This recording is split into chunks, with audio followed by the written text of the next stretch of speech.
Na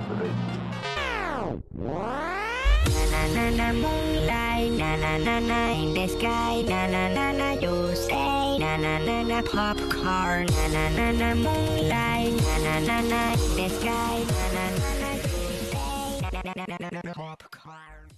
Episodes 7 and 8. I gotta say, out of this whole documentary, these were my favorite episodes. Even if it was just for that like 30-second little or that minute-long little thing where Michael Jordan's just talking about what it takes to win, the intensity, everything that kind of goes into that. He had me bought hook, line, and sinker. And, you know, that's just kind of the mentality you have to be able to compete at that level. And it was something to see. What were some of your like favorite moments, some takeaways you had from last night's episode? What are you feeling, man? I love the whole documentary and these episodes. You get to see the type of passion and the will that he had. Like a lot of people, when you talk about LeBron, you say he doesn't have this killer mentality. And some people, you know, some younger kids are like, what are you talking about, Jordan? Because they don't really know, but they get to see it firsthand. From him sitting during interviews, you can see the fire in his heart, the passion. Like the guy went to tears when he was talking about, this is the way I play the game. And if you can't play it this way, just don't do it. And it just shows you that, man, that guy, that's a part of his greatness. It was not only that he achieved, it was that his will was so strong that he was going to accept nothing but being a GOAT and being somebody that people want to look up to. And it's the reason why he is who he is. And I love just that aspect of it. Just for Jordan, we looked at him so much as like a superhero, as this big-time godly type figure. To see him like sobbing about, you know, not having his dad there. We're seeing the more human side of him. Like I was lucky to be at Kobe's memorial, and to be there, you seeing Jordan the entire time. Like this guy's crying the entire time. Then he gets on stage and he gives that heartfelt speech, and then you see the documentary. Like he's becoming a human that we feel that we can relate to even more now, and it's just going to give him more fans. Oh, yeah. I mean, a whole new generation of fans is brought up from this. Like, you look roughly around our age, so I'm going to assume similarly, same boat. You never really got to see him play live, which is kind of like one of those biggest, like, bummers, like, for us born in the mid-90s. Like, you know, we didn't really get that, like, moment. We didn't get to see him in his prime. Like, we didn't get to see those 96 Bulls. I'm actually I was born in 89, so I'm 30. What? So, yeah, I just... Okay. Hey, Aundre, you got to tell him, black don't crack. It's a real thing, man. It's true. It's true. I'm telling you, my grandma, she looks like she's 40 years old or something like that. So it runs in the family, Juju. That's just how it is. But hey. Mykell, you do not look 30 years old. Hey, thank you. That's something here. 30 years young, Mr. Mykell, the PG. But yeah, no, I mean, still, with that said, you know, back end of the career, most of our like memories are like Wizards, Jordan, or Space Jam. But to see that intensity, the 96 Bulls, we got to see a little bit of Dream Team last week, and just like that athleticism to put him in the map in the 80s. It's been a really cool experience for us as fans of this decade, this era. And it's going to add some more fuel to that fire, to that whole LeBron Jordan debate as it goes. But, you know, like, let's see, some other cool moments from there. So, like, you mentioned the dad stuff. Yeah. As someone who's very close with my dad, I know that, like, you know, it killed me to see him on the ground, like, grasping that basketball after that finals win, for it to happen on Father's Day of all times. Like, you know, that just tells you, like, some of the times with the universe, like, how things work out, it's just funny how it happens that he would pull down his fourth title then. And maybe he could attribute some of it to, you know, picking up some skills on the basketball court in the Space Jam studios. But, you know, like, it was a powerful moment, tons of powerful scenes throughout this one. And like I said, so last week, we kind of gave the 2 episodes kind of a medium rating, just because we felt like it was all over the place. This one had a very more singular story, kind of like you could see the progressions, everything like that. It wasn't bouncing around all over the place. And I appreciated that so much more from the episodes. Dre, what did you think of last night's 7 and 8? Yeah, I thought they were fantastic. And to me, it's weird to say this, but my favorite parts really were the dad dying, in which both of you guys touched upon it. And that I had never really knew the story, right? I knew that Jordan's dad had died at some point, but then you also see what the media sort of turned it into. And you see exactly how human, like Mykell is saying, that Jordan was, is that this was a guy that obviously he had some struggles with gambling, But when you're Michael Jordan, you got a bunch of money, and he said it himself. He likes to compete at everything he does, so he gambles big. And then for people to take that story and then a tragic incident in which your dad dies and basically blame you for your dad's death when they have no idea what happened. There is no proof that anybody was taking it out on Jordan's dad, that he owed him money or anything like that. And so you have the media basically making up these lies or stories or conspiracy theories about, oh, it's Jordan's gambling debt. He's basically the one that did this to his dad. And the man literally just lost his father. So you see all of that building up. And I totally understand why Jordan was like, hey, I need a break. I need to take some time away from this. And me as an individual and a human, I even feel that way sometimes. And so I found it comforting in a weird sense that even great all-stars like a Michael Jordan also feel that way sometimes, and that like, hey, there's just sometimes where I just need a break from it all, Yeah. Like for me, I was really young, like the first three-peat. Like I really started to gain true knowledge of basketball around the time of his second three-peat. So just knowing like what he deal with. And the biggest thing people talk about is, oh, when Jordan returned, the Bulls just won 50 games, so they were able to win without him. No, he actually came to a Bulls team who were struggling, and that's when he came back with a 45. And just for him to lose to Orlando and bounce back the way that he did, I think that's part of his story and legacy that people don't talk about it. They look at guys like LeBron, who has like 6 losses, and they look at these losses as negative things, where for Jordan, that loss, it let him know that, oh, I need to get back to being myself and being the great I am. And that's why he used the Space Jam thing to get himself back to where he needed to be, and it just added to his story. And then another thing a lot of people didn't know, or they relearned the 1.8 seconds with Scottie Pippen. That was a big story that during that time, and it was like nobody else has ever done that in the history of basketball. Like you never saw Shaq say, "Oh, Kobe's getting the last shot, I'm not coming in," or D Wade saying, "Bron's taking the last shot, oh, I'm not coming in the game." It was just something that's like was brought back up to add another stain to Scottie Pippen's name. I got to tell you, so considering that, relearning some of these headlines, like in the impact at their time, a lot of people are feeling bad about Scottie, or feeling bad for Scottie in the first couple episodes when they heard about his contract, heard about his confrontational relationship with Jerry Krause. But then they see a moment like that, and you combine that with the contract holdout in that 98 season. How are you feeling about Scottie today, reliving these stories here? Because I know just any sport doesn't really matter. Your coach tells you something. The coach draws up a play. You don't say no. Actually, we're having an interesting conversation about this the other night on our UFC recap, where Dre was telling us a fun story from our high school days where a coach was telling him to do the twist. Didn't want to do the twist. But there's a huge difference between wanting to do the twist in practice to loosen up your hips and not wanting to come in to take or be part of the final shot of a playoff Eastern Conference Finals game. So, I mean, like I said, how are you feeling about Scottie after last night's episodes?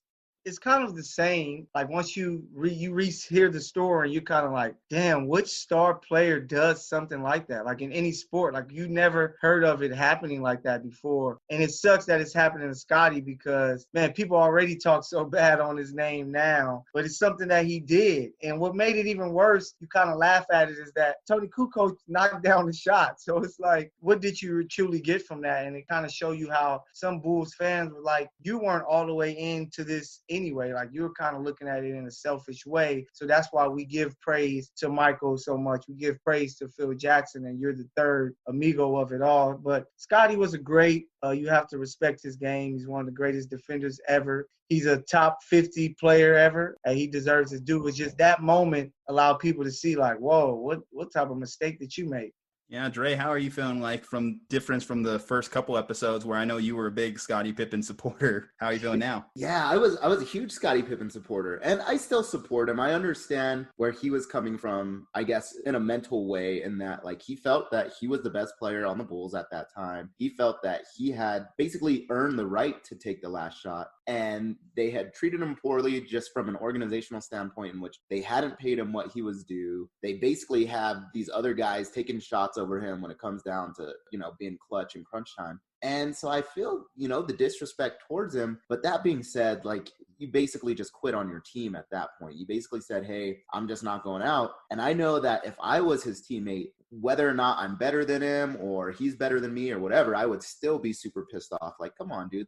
We need you to be a part of this. Just having you on the floor makes us a better team. Mm-hmm. So even if you're not necessarily the one taking that final shot, you still need to be a part of this. And I think, you know, sort of like Mykell said, and when you sit out like that, you better hope that that guy misses that shot. because if he doesn't and he sinks it, you look bad. The fact that you said, nope, I'm not going up there because you're not going to give me the last shot, and then that guy sinks it, it's like, well, looks like they made the right choice. Yeah. You might as well stay seated down, you know? So, man, I still support him, though. I understand where he was coming from. And he did apologize, and he did say, like, yeah, that wasn't the best decision to make. I know they kissed and made up after that, but I tell you, there's some organizations out there that if you pull that shit, you're gone the next year, which would have been an interesting decision. I know, like, let's compare that to another great coach like Belichick. Oh, no, you are not doing that. Bye. You get the axe no matter how good of a player you are.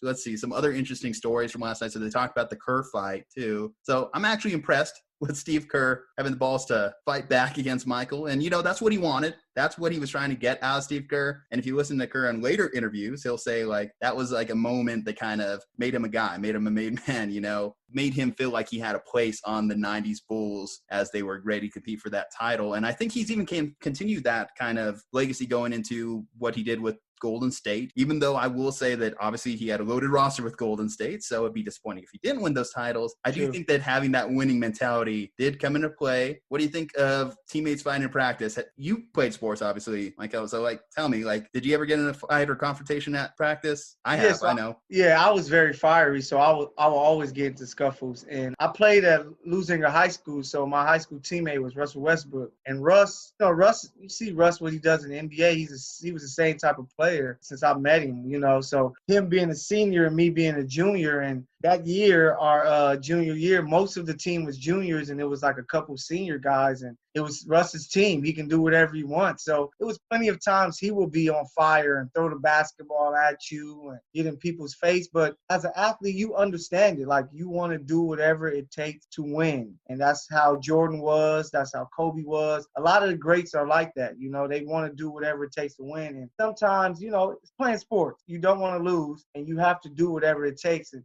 you might actually look like a bad guy to people away from the game, but your teammates and coaches understand what's going on.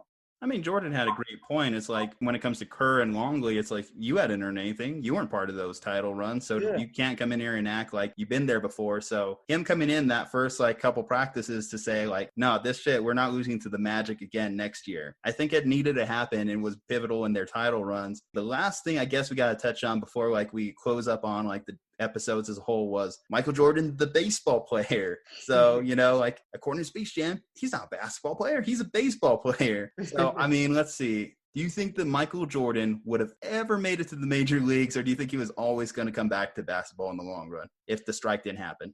I believe eventually he would have went back to basketball, but I think he would have got a chance too, because he wasn't, like, terrible. Like, he was solid. Imagine not playing a sport for so many years and you come back and you still can be, you know, middle area guy. That's what he was. And his name sold tickets. So I'm pretty sure eventually he would have got up there and been on a major league team, playing with the White Sox, with perfect area to play in Chicago. Those Bulls fans would have came just to see Mike. And I think he would have been a pro, but it was meant for him to play basketball. He just needed to get away from basketball. Like, people don't realize winning 3 straight championships and then playing in the Olympics, it takes a lot. And he was the brand. He was the NBA. So he had to do a lot of stuff away from the game. And he was just drained. So he just needed something new. And baseball was a great outlet.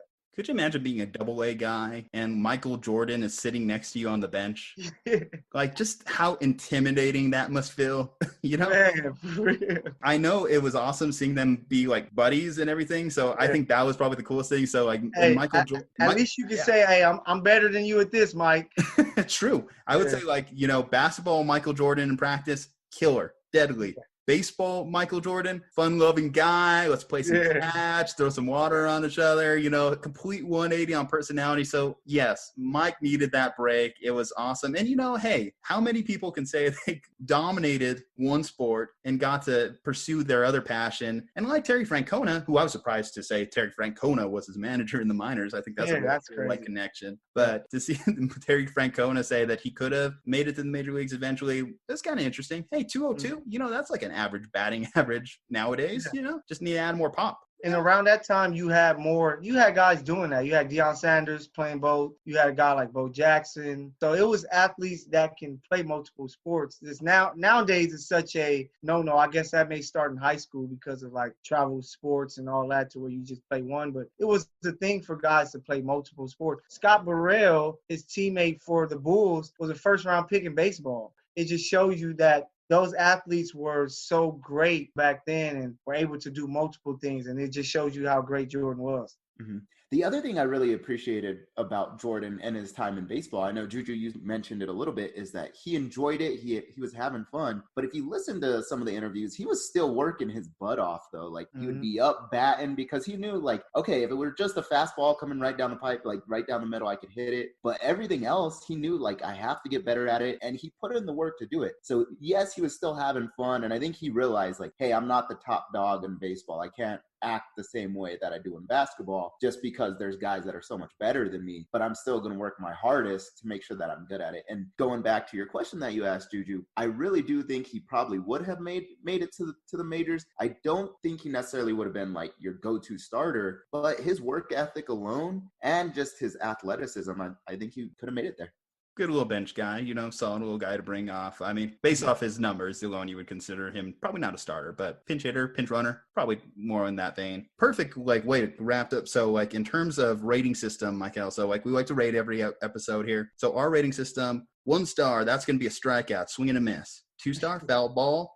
3-star, that's going to be a base hit, a Texas leaguer, just something to get into the field. 4-star, that's warning track power. Back to the track, off the wall, and 5-star home run. I've already pretty much shown my card, so that's a home run for me. So where are you leaning, man? I'm with you with that, man. I got it as a home run. Just the fact that it was so much emotion into it, and we got to see the baseball side. Like, it wasn't talking about gambling anymore and things like that. It was just straight, him with the baseball, him stepping away, telling you that, and then you got so much emotion. You know how many people were teary-eyed after, the incident with him laying down with the ball because of his dad, and it just brought that emotion. And then you saw the passion. So for me, home run out of the park, man. It's into the water. It's into the water a candlestick, man. That's wow, splash shot. I dig it. Dre? Nope. I'm 100% in agreement with you guys in that, to me, this has been the best 2 episodes that we've gotten in the series. It had a little bit of everything, but it was still a cohesive story in comparison to last week's episode. Everything flowed really well, but you got the emotion, you got some of the highlights of his baseball career where it was sort of happier moments, and then you got sort of the passion and the, I guess, more sad or angry moments when it came to either his father passing away or him in the locker room with his colleagues and his partners, right, and his teammates. So I thought it had it all, but it was all really, really well done, really cohesive. So home run.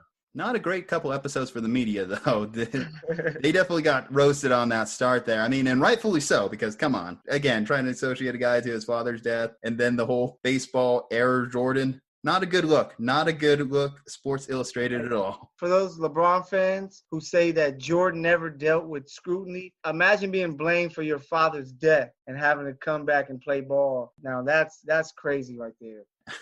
Right?